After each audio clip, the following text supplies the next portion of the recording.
In this video, I'm going to talk about inequalities in one variable case. So when we say inequalities in one variable case, essentially the question that arises is that you have to find out the value that the variable can take given a certain inequality.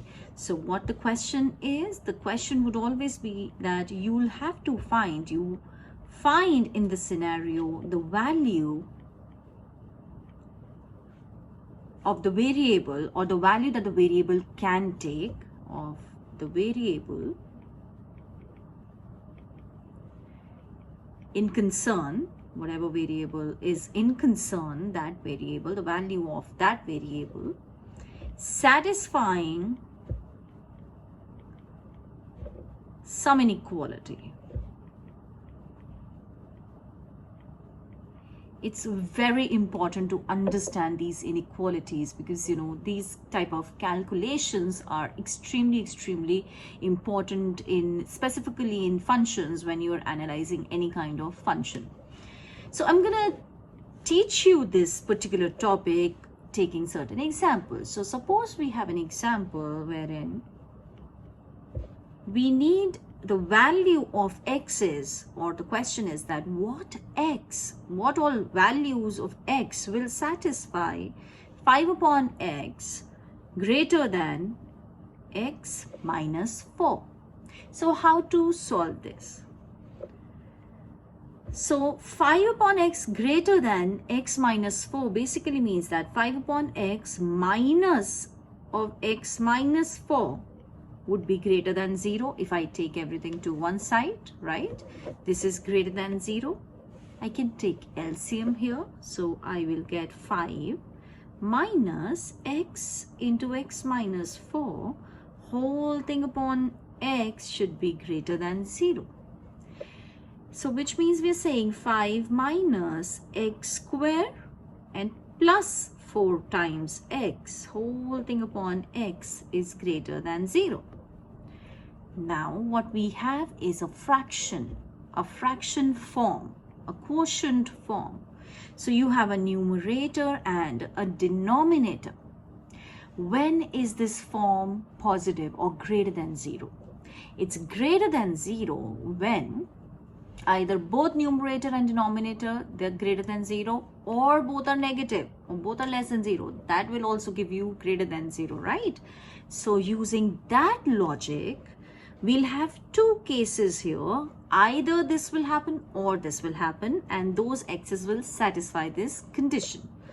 So either numerator greater than 0 and simultaneously denominator greater than 0, or numerator less than 0 and simultaneously denominator less than 0. So when we say numerator greater than 0, let's just feed in the values that we have.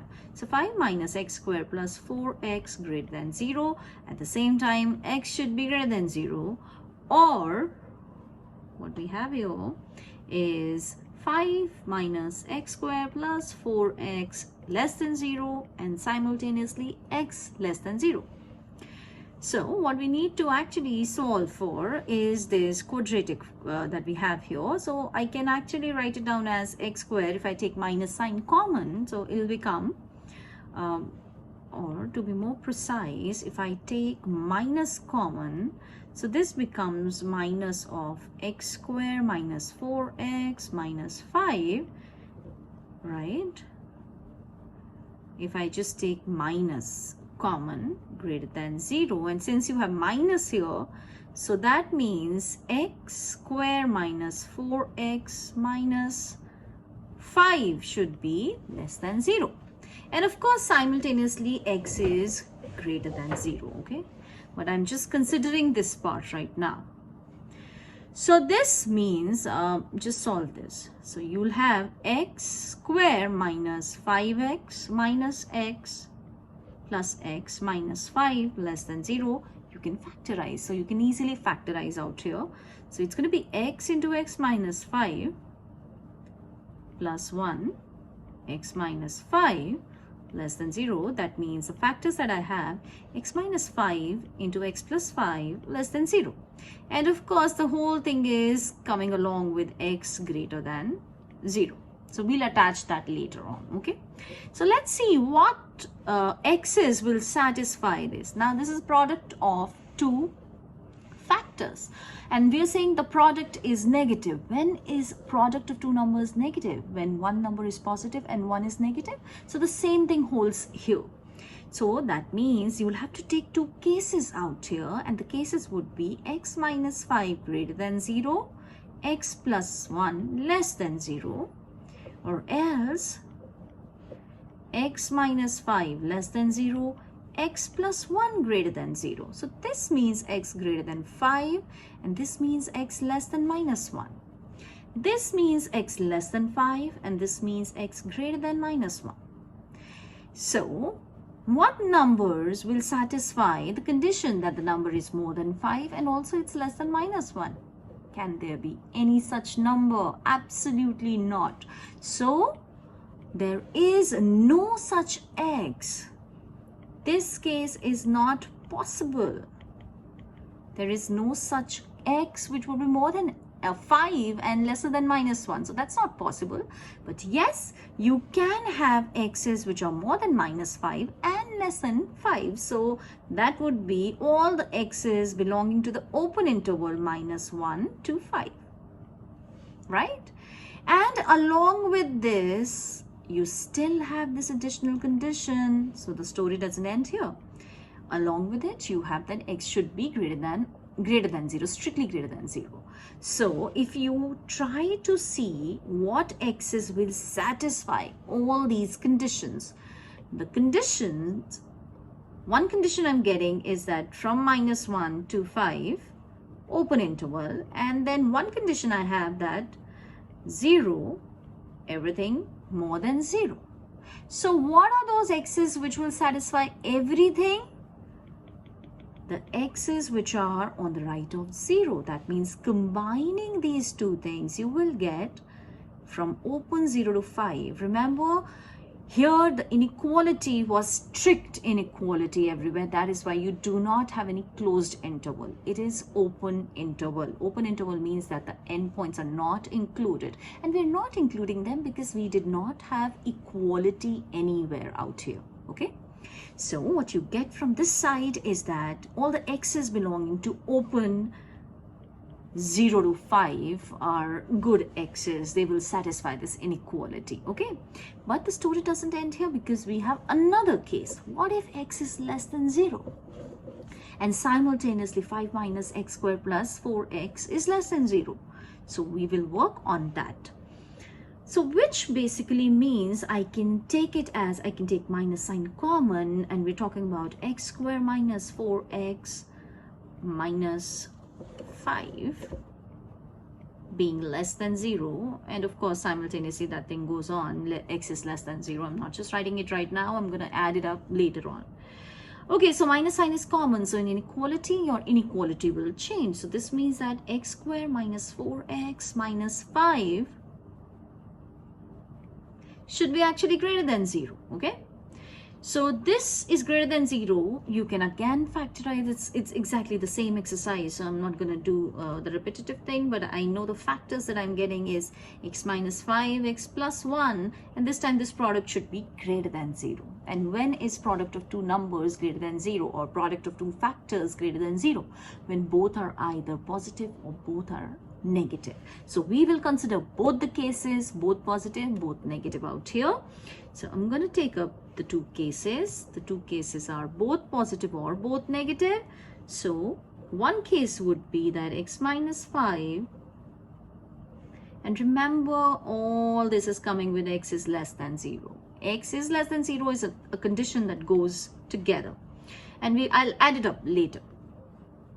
So both positive, one case is both positive or both negative.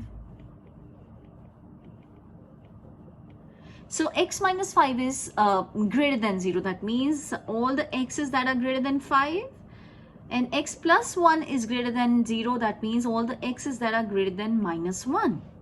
X minus 5 less than 0 means x is lesser than 5, and simultaneously x plus 1 is less than 0 means x is less than minus 1.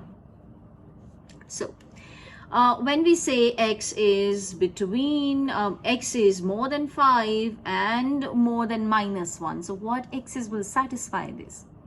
In case x is greater than 5, it's automatically greater than -1, right? But in case x is less than 5 and it is lesser than -1, that means if x would be less than -1, it will automatically be lesser than 5. So from here, the common part would be x less than -1, right? But we must not forget, the story is not ending up just right here. We will have to add up our ongoing condition that x is less than 0. If x is less than 0, then x cannot be, if x is less than 0, then x cannot be greater than 5. So this case is not possible together with x less than 0, okay? X less than 0 and x simultaneously less than -1. So of course, in case x is less than -1, it will be lesser than 0. You can check it on the number line just like I did for the previous case. So from here we will get x belongs to -infinity to -1. Everything lesser than -1 is good. So that means in total, either what is happening, either x belongs to -1 to in the interval -infinity to -1, or else x belongs to 0 to 5. Both the cases are good cases. Those x's will satisfy this inequality. So which means it's either or. So either or mathematically can be represented using union. So that means x belongs to, we're talking about all the x's, -infinity to -1, union 0 to 5. Union 0 to 5. So that will be the x's which are satisfying this inequality per se, okay? Let's quickly catch up another question. Let's quickly catch up another question here. And the question is, square root of x plus 4 plus 1 upon square root of x minus 3 greater than or equal to square root of 3 minus x. You have to find the x's that will satisfy this. So for what x, for what value of x is the following satisfied? Is the following satisfied? Okay. Okay, so before I jump on to solving for this inequality, there's another basic thing that I must go through. And that is that we have square root functions here. So first of all, I'm gonna actually consider my domain restriction. Just like a domain restriction, you will always have that logical restriction that you cannot take square root of a negative number, right? So the conditions on square roots would be considered first of all, okay? Once you've considered that, then you can think of the inequality. So let's consider that. So I'm gonna take up each and every value inside the square root, like x plus 4, it should be greater than or equal to 0. X minus 3, it should be greater than or equal to 0. No, this time it's in the denominator. Now your denominator cannot be equal to 0, so hence it should be strictly greater than 0. And that's the whole catch in this question. And the third thing is square root of 3 minus x. So 3 minus x should be greater than or equal to 0 because it's not in the denominator, so equal to 0.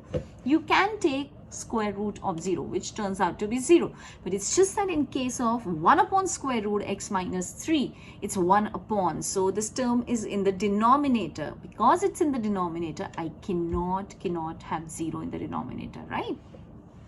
So this gives me x greater than or equal to minus 4. This gives me x strictly greater than 3. And this gives me x less than or equal to 3. Now if I create a number line to understand these points, What are the x? First, this is your first basic condition in this question. This should get satisfied, then only I can move further, right? So suppose this is 0, suppose this is 3, this is -3, this is say -4. Okay, so we're talking about all the x's which are greater than or equal to -4. That means starting with -4 here and moving on here. We're talking about all the x's which are greater than 3, strictly greater than 3. And then we're talking about all the x's which are less than or equal to, I'm going to use another color for this, less than or equal to 3. So in less than or equal to 3 is included, okay, and here -4 is included. But tell me something, what is the common part that you are getting? What is the common part that you are getting? Do we have any such x? Does any x belonging to R satisfy all the 3 conditions? Perhaps no. Because what you are getting is that you can have x less than or equal to 3. If I combine these 2 conditions, I get, x's that are from -4 till 3. But then you have another condition which says it has to be strictly greater than 3. Then how is this possible? You cannot have any common x whatsoever. So the answer to this is no. There is no such x. No x belonging to R satisfies this inequality, because it doesn't satisfy the basic square root conditions only. So if that is not satisfied, then it of course we can't even think about solving this inequality. Satisfies this inequality. So x basically belongs to, we can say, 5, which is the null set. So there is no such x satisfying this inequality, and that would be the correct answer to this question.